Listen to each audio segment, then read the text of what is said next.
Assalamu alaikum wa rahmatullahi wa barakatuh. Welcome, dear brothers and sisters from all around the world. This is your host, Omar Khalid, in the second episode of your program, Signs of Prophethood.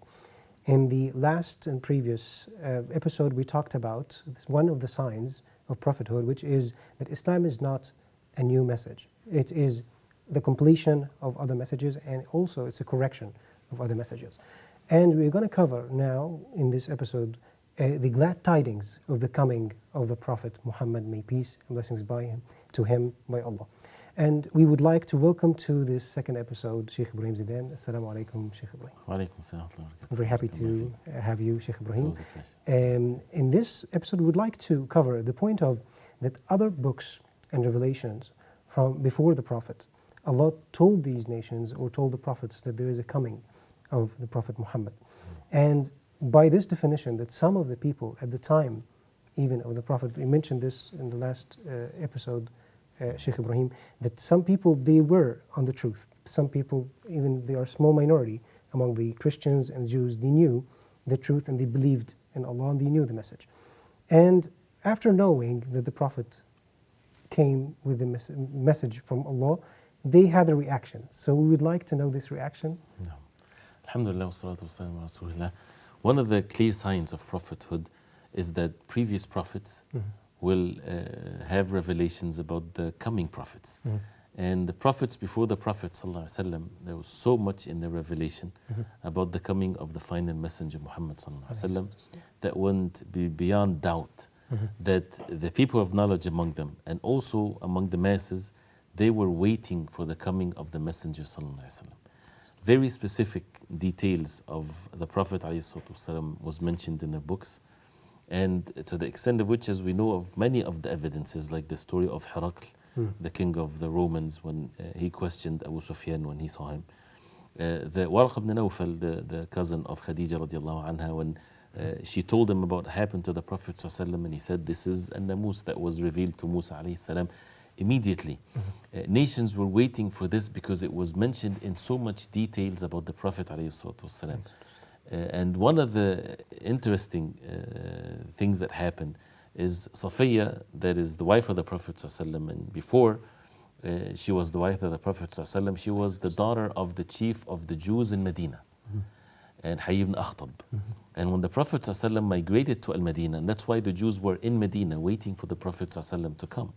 So when the Prophet ﷺ came to Medina, and she said that she was the most beloved to her father and her uncle, his brother. And one day that she saw them when the Prophet ﷺ came in Bani Amr ibn Auf, and they went to him. And they came back at night after the whole day being there, and she saw them coming in a very disturbed, tiring way. And that's the reaction that some of them they had.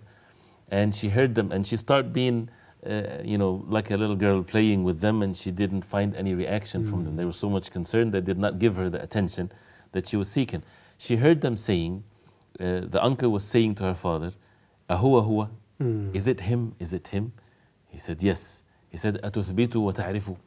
You confirm him and you know him? He said, yes, I do. He said, then what are we going to do now? He said, Adawatuhu ma bakhit. He said, the enmity towards him as long as I live.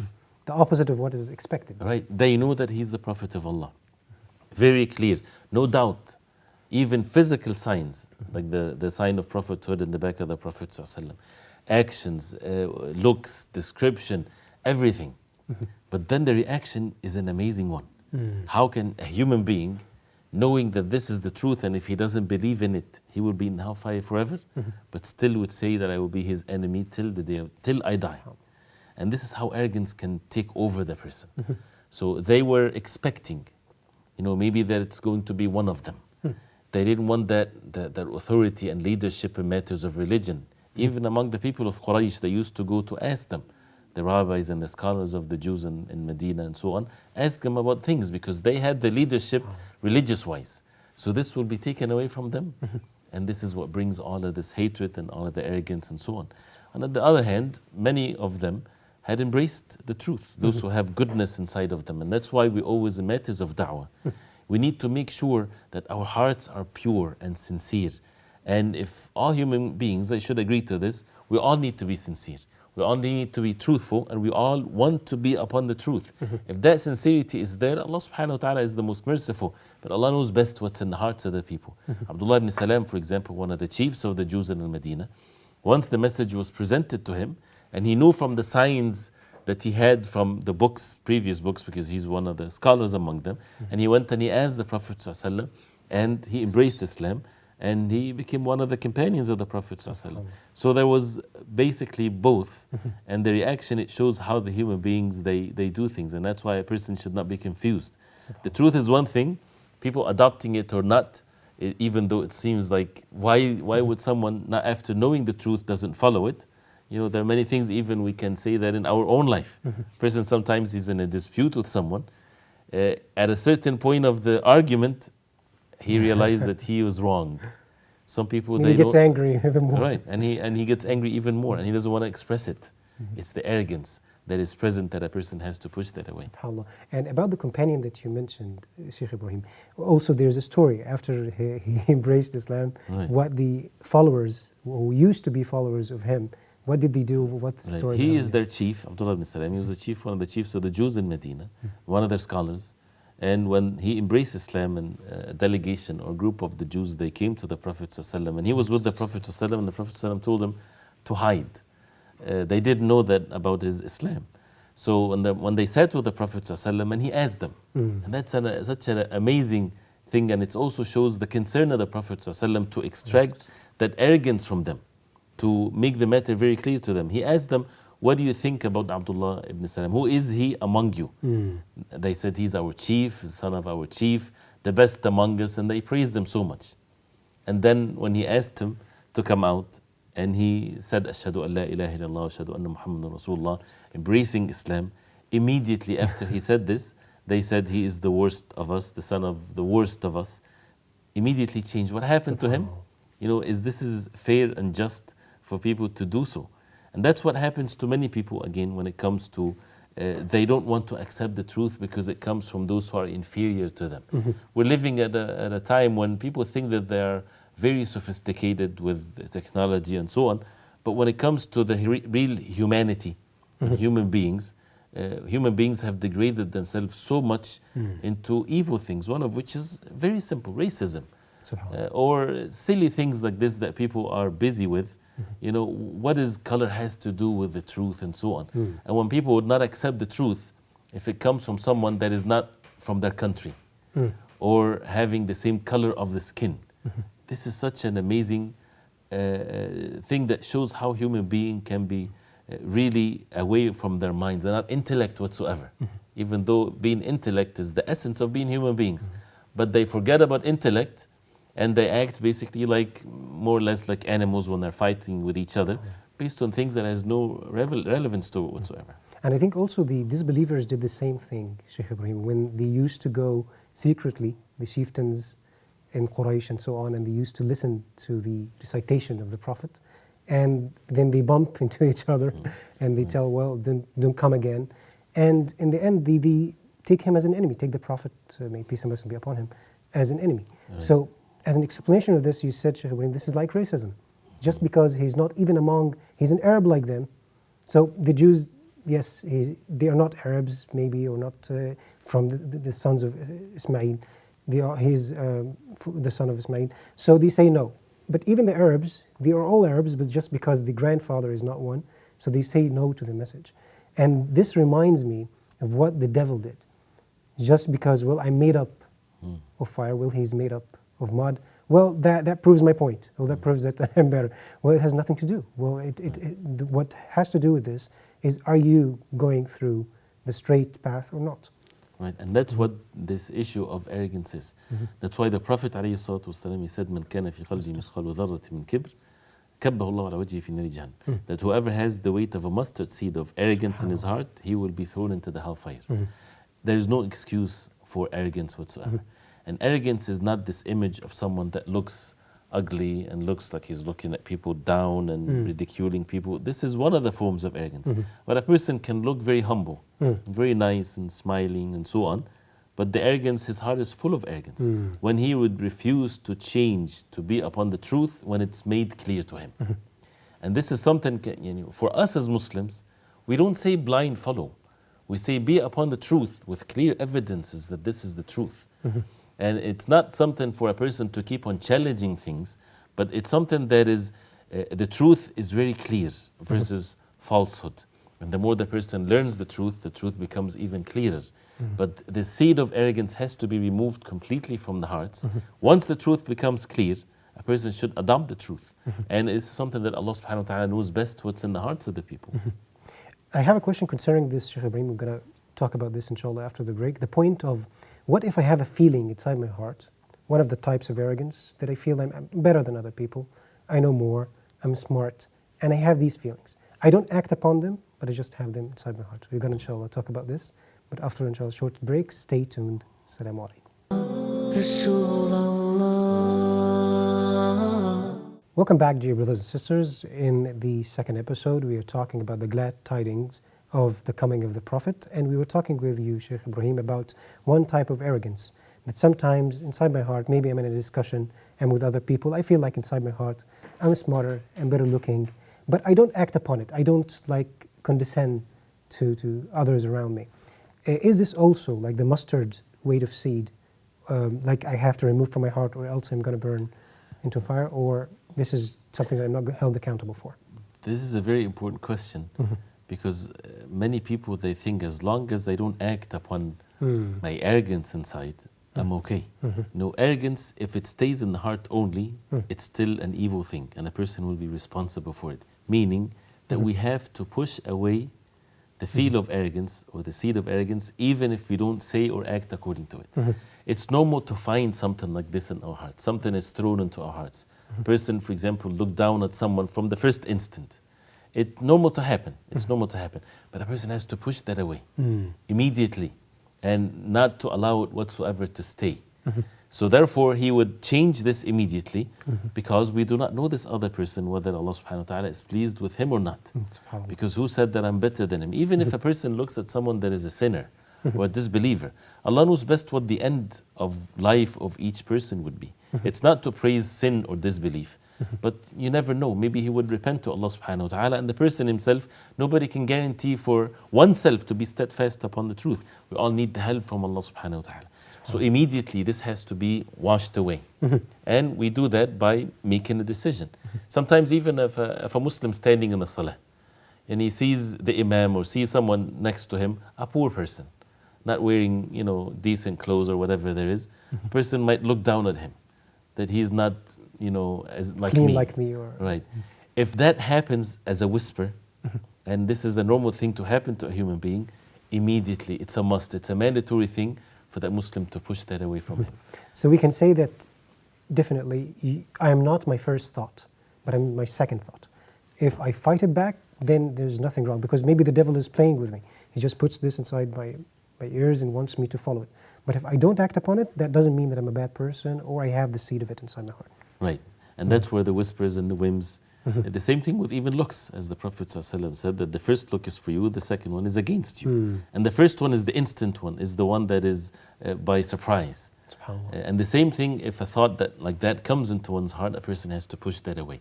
If a person is trained, basically, it's like a muscle. The more the person work on himself, constantly cleaning this, then he'll become a better person. And he won't fall into the trap of arrogance or belittling others or ridiculing others or rejecting the truth. Because again, as we said, that the truth is made very clear. But when people, the way they adopt it, they are different based on what's in their hearts. And one of which is the revelation from Allah about the prophethood of the Prophet ﷺ.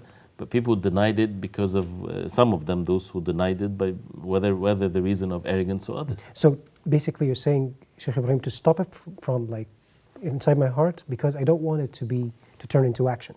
And maybe this is why some of like the Jews or the disbelievers, they said no to the truth because they didn't fight the seed, and it grew and grew. Right. And like I think some of the Jews, they didn't even believe in prophets because they're not wealthy enough. And they don't look very strong enough. Right, and that's the story of Talut and Jalut, as it's mentioned in the Quran. And even the common thing why people rejected the messengers of Allah. One of the common things that you'd see in the stories of the prophets of Allah, they would say, this is the one to be sent as a messenger and not our chiefs, The chiefs would look down at those who are less than them. And Fir'aun, what did he say about Musa alayhi salam? He said about him that he is maheen, وَلَا يَكَادُ يُبِينُ, that he is humiliated, he's not even been to be seen even. This is the arrogance that made people reject the truth. And the people of Shu'aib the same way. They say your prayers and your worship would prevent us from dealing with our money the way that we would like. And this is the people of Nuh. Always this is the case. This is what the miserable thing for human beings when they reject the truth. Why? Based on that, who are you to tell me what is right and what is wrong? And the same thing, we can easily fall into this trap when someone is coming and advising us. We as human beings, we don't like for anybody to advise us. Why? Because of this arrogance in the heart. That's why a person has to make a decision that I love for people to correct me. It's not something that is liked in our instinct. It's not something that we like to be corrected. Why? Because when someone is correcting me, that means I'm wrong. And we don't like to be wrong or to be exposed that we are wrong. But if we know the reality of this life and the purpose of life, and we know that this is something that Allah subhanahu wa ta'ala loves for us to have, then we should be happy when people would correct us in the proper way, of course, not to expose us, not to be mean or arrogant and so on. But this is a must that has to be installed in our hearts, so that once a person would say that you did this wrong or whatever, a person, he should be happy that Allah subhanahu wa ta'ala made it easy for him to see the truth. SubhanAllah. So basically you're saying, Shaykh Ibrahim, also the standard Islam now, like it's a pillar that Islam puts for us, that we shouldn't judge the truth of the message according to the strength. Because sometimes, I don't want to name some countries, but it's a superpower and it's very strong technologically. They are very advanced, even politically and militaristically and so on. So when they say something, we accept it. And maybe we can feel ashamed, like, oh, don't talk about Islam, these are giants. And of course, well, this is my question actually, that some people, they say, well, it's backward to think about the message of Islam. You want to return back to the old days. Well, we already have all the solutions for everything. How can we respond to this? One of the foolish things that human beings do and say is to oppose the most precious thing, which is to be intellectual. That's what makes human beings unique, to be intellectual. And to be intellectual, it has nothing to do with how much strength physically you have or how much wealth you have. And when human beings, they mix both together, that's a sign that they're not really intellectual. Where in the scientific principles and so on that says that for you to be upon the truth, you have to be wealthy. You have to be physically powerful. What does that to do with the truth? So it does not make sense, first of all, and it's not something that is clear in life. So therefore, when we put this aside, when we see the messengers of Allah, this is one of the things that their opponents would take these silly evidences as an evidence that the prophets of Allah, they're not upon the truth. They would say, if they are upon the truth, then he should have been superior on the face of earth. Who said that this is the case? Who said that Allah subhanahu wa ta'ala created us to be superior on the face of earth? Allah subhanahu wa ta'ala created us to worship Him alone. Worshipping Allah subhanahu wa ta'ala can be at times you're weak and oppressed, and you need to worship Allah subhanahu wa ta'ala with that status, because you're being tested now. You're weak. Are you going to still be obedient to Allah subhanahu wa ta'ala? Because it's easy if you're superior. And other times, if you're superior, if you have wealth and strength and so on, you still are tested whether you're going to humble yourself to the truth and worship Allah subhanahu wa ta'ala alone. But human beings, out of arrogance, out of ignorance, they would think that, no, if I'm superior, that means I'm the truth. And that's what the sad reality of the human beings from one generation to the other. They're deceived by glamour, by strength, by power. The people of Fir'aun, they followed him, and he led them to their own destruction. And they opposed the message of Musa alayhi salam. For what reason? Just because Fir'aun is powerful, and he has all this glamour and all this power. This because I have the river. Right? I have the rivers underneath me and the power that he has. So he take this as an evidence that he's right, and the one that is weak and doesn't have much, then he is wrong. And the same thing when the Prophet ﷺ was sent, when Rabi'i ibn Amir radiallahu anhu, when he went to the king of Persia, and he was wearing ragged clothing and riding a mule and so on, going to the king, and the king has all kinds of jewelry and power and so on. And these Arabs are coming from nowhere, and they're always humiliated. They have the truth, and they would teach us the truth, and that's why he rejected the truth.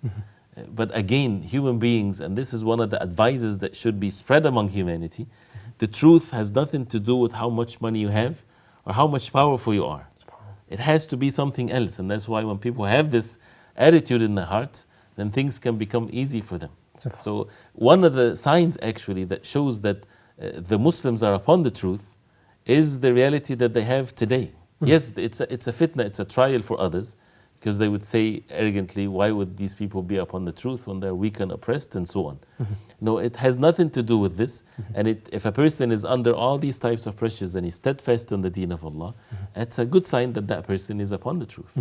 And I think, Shaykh Ibrahim, it's in Islam we have certain worship for certain times.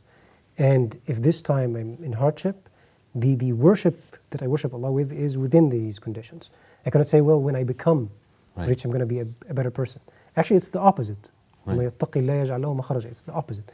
When you fear Allah, when you stay on the path, now things maybe they're going to open up a little bit. And we want to understand also both things now. It's not essentially that a Muslim is going to be rich. But at the same time, we have in the Quran, Allah tells us on the tongue of Prophet Nuh, He tells His people that if they ask forgiveness from Allah, they are going to have more wealth and the sky is going to rain and so on.